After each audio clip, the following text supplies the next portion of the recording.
Very interesting. I put it up on Twitter today. Run Wild Fred keeping his Irish racing. 140.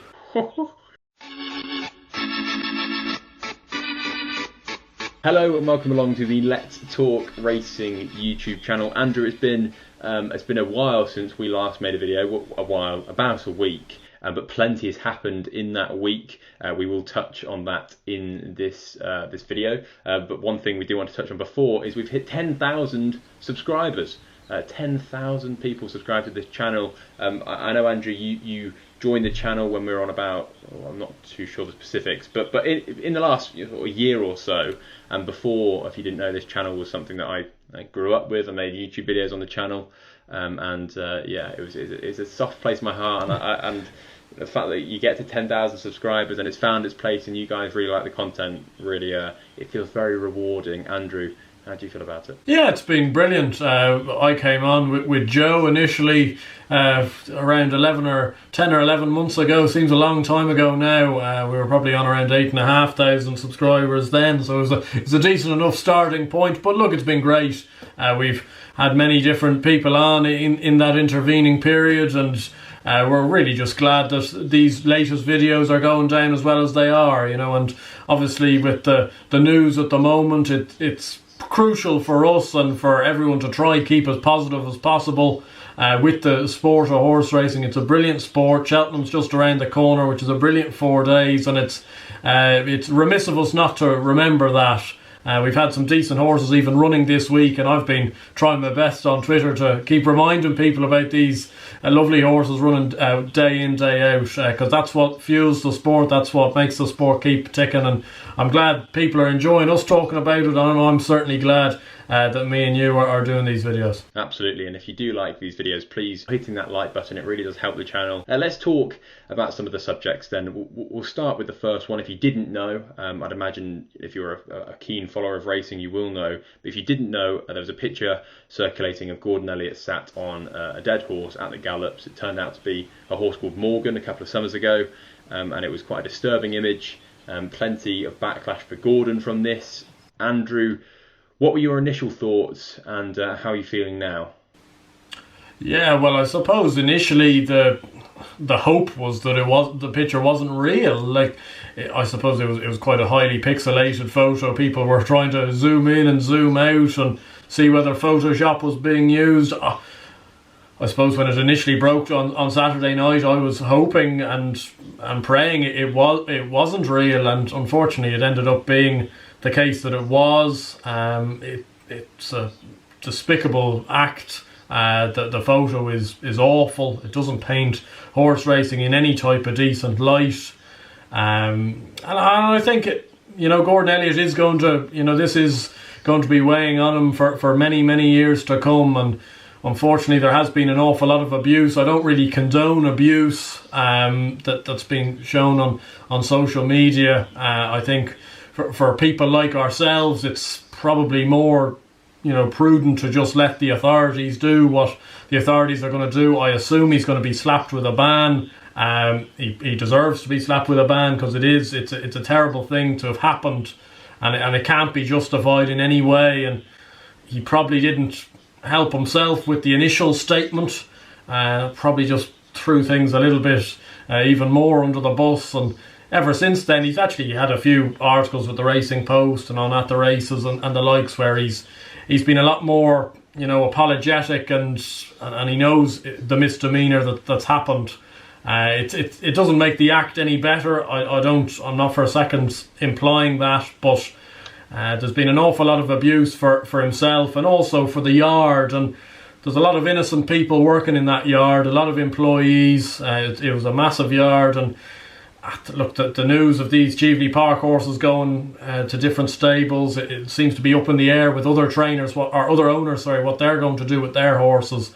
It's cruel times on those staff members, but it doesn't paint racing in a good light. And the sooner we can try and go about, putting back the building blocks in place for racing to be back in the news for all the right reasons, the better, because this was a serious faux pas on Elliott's part, and unfortunately has put a gloomy cloud over racing 2 weeks before Cheltenham, which is obviously very unideal. Absolutely, and over the last year, racing has come under plenty of criticism. You've only got to reflect back to last year's Cheltenham Festival with how much stick that got from the wider media. But the Cheltenham Festival, rightly so, you say, does give us a good opportunity to hopefully put a positive spin on the racing world. I think it was a serious lack of judgment from Gordon and those around him as well. It wasn't just Gordon's doing. Someone took the photo, someone thought it was great. I think my problem with it is for such a successful and lofty figure in racing to do this is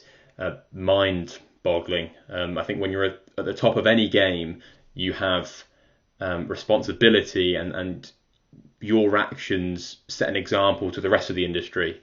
And for that photo to come out, it was disturbing. I think every day racing fights to convince the unconvincible that horse welfare is paramount, and 99.999% of the time, the creatures are treated like royalty. These horses are kept. I tell you what, if I could swap lives with them, I would tomorrow. The most difficult thing for me is there's no escaping that Gordon Elliott is a brilliant trainer and a master of his trade. He's got some brilliant horses. He's built an empire over a long period of time. He's worked extremely hard to do so, and he's worked extremely fair to do so. What's happened with him and what will happen is justified. He deserves that. But he's also human, and someone can only be pushed so far. I agree with you. I don't think abuse is necessarily the way that you move forward. I think the authorities will do with it. And one of the main things that's come out of this is Cheveley Park, one of his biggest supporters, one of the owners in the game with plenty of power and some incredible horses with Gordon Elliott, have moved them. They confirmed that 8 horses in training with Gordon Elliott moved. Envoi Allen, Quilixios, Ballyadam, Malone Road and Guily to Henry de Bromhead's, and Sir Gerhard, Classic Getaway and Grangeclare West to Willie, Mullins. Massive news. We're 2 weeks out until the Cheltenham Festival, Andrew. Envoi Allen, one of the best horses in training, moving yards. I'd imagine, it's clear to see that Henry de Bromhead, I don't want to put this as a positive spin, but he's done very well out of it. He's got 5 horses that are at the top of their game, and some horses that are short price favourites for the festival as well. It's going to be interesting to see how they adapt, and I think that's the one thing that I want to ask you. I think we both had a chat before we came on this video today, and we sort of said, how will it affect these horses going into Cheltenham? Envoi Allen is obviously a very short price favourite for the Marsh. Ballyadam is up there in the market leaders in the Supreme. Quilixios is, I think, his 3rd favourite for the Triumph. These are horses that people were extremely excited about, and a lot of punters had liked and had backs going into the festival. How do you think moving to Henry de Bromhead and Willie Mullins will affect their chances at the Cheltenham Festival? I don't think the situation helps at all for any of these horses, notwithstanding how good trainers Willie Mullins and Henry de Bromhead are. They're the right hands to be sending these sort of horses to. They are, Willie's probably the top trainer in Ireland, and Henry de Bromhead's probably number 3. So it makes an awful lot of logical sense. Cheveley Park always have got horses owned with these trainers already as well.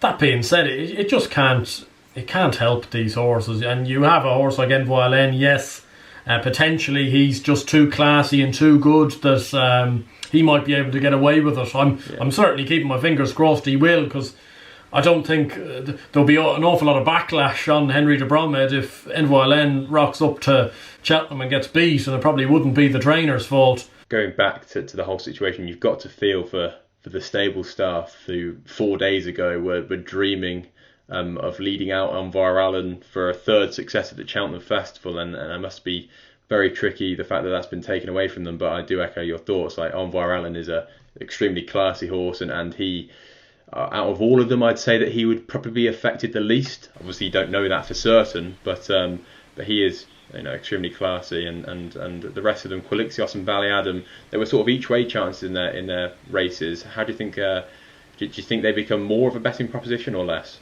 I personally believe they become less. I just think it can't be ideal. It's no different to you know, especially for the likes of Quilixios and Ballyadam, especially, who are slightly younger horses, you know, it's like taking a 10-year-old child and just suddenly forcing them into another house and expect them to be, you know, normal within, you know, a week or two. And horses have a very human-like emotions and reactions to these sort of things. And you could have you could have horses that are grand and they'll take to it like a duck to water, but for every one of those 8 horses, I'd be very surprised if 1 or 2 don't get a little bit upset initially by this change. You know, you do have, like, I'm sure they've built up, as horses have built up connections with the stable staff. I know Gordon Elliott was saying in one of his articles how the stable lass who looks after Envoi almost slept with the horse. They were inseparable. And that's, you know, as much as it's going to be very hard for the girl herself to come to terms with, it's going to be very hard for the horse to come to terms with as well. It's not the same person, you know, putting the tack on in the mornings. And I just can't believe that that's of any good. You know, long term, hopefully these horses do achieve what you hoped they would achieve when they were under Gordon's care. But whether it's absolutely ideal, you know, 14 days before a Cheltenham festival, no, it's not. It's a tricky situation for everyone in the industry, for the horses as well, and the timing's awful going into the Cheltenham festival being so soon. Obviously, Gordon gets his decision on Friday about other horses at the yard. Jigginstown have come out and said that they're staying put. I think the Morans are also going to wait until Friday's decision. So it's going to be interesting to see how that story develops over the next week or so. And unfortunately, it may dominate the pre-Cheltenham headlines, which is a massive shame. Talking of the Cheltenham Festival handicap weights came out today, something that is particularly interesting. I know our handicap video got 15,000 views. So were there any in that video that you put up and then looked today and went, oh no? I don't think there was many. No, there was actually a couple of nice ones. Now, I've unfortunately from that video, as it was a couple of weeks ago, there is already a couple of non-runners in there, but a few nice ones indeed. As you say, look, we're in the lap of the gods a little bit with this you know, the authorities and what's going to happen with Gordon's horses, whether he'll be able to have runners himself, whether you know, an associated member to the yard can run the horses in their name. I don't know. But certainly if these Gigginstown horses and JP horses can run and stuff, they've got some live chances. I thought it was very interesting. I put it up on Twitter today. Run Wild Fred keeping his Irish racing of 140. Like, if we were, to be fair, if we were looking at the Kim Muir in any normal year and this hadn't happened, oh geez, you'd be getting very, very giddy on Run Wild Fred. I've obviously backed him throughout the year. He was probably the strongest fancy I put up in that handicap video as well. I thought he might sneak in of 144, 145. 140 seems almost a bit of an insult to the horse. 5 minutes after they came out, you sent me a message. You put Run Wild Fred 140 with plenty of happy emojis. I definitely got the sense that you were bouncing around. Jeez, it was great. And now obviously you need the horse to go and run, and if he does run, to run well. But he's got an awful lot of things in his favour. Kashari, another one I'm quite keen on, who certainly will run in the Coral Cup. He only got £2 from his Irish mark. I think he's in the Coral Cup of 146, which I think is more than lenient as well, considering he was a former Grade 2 horse.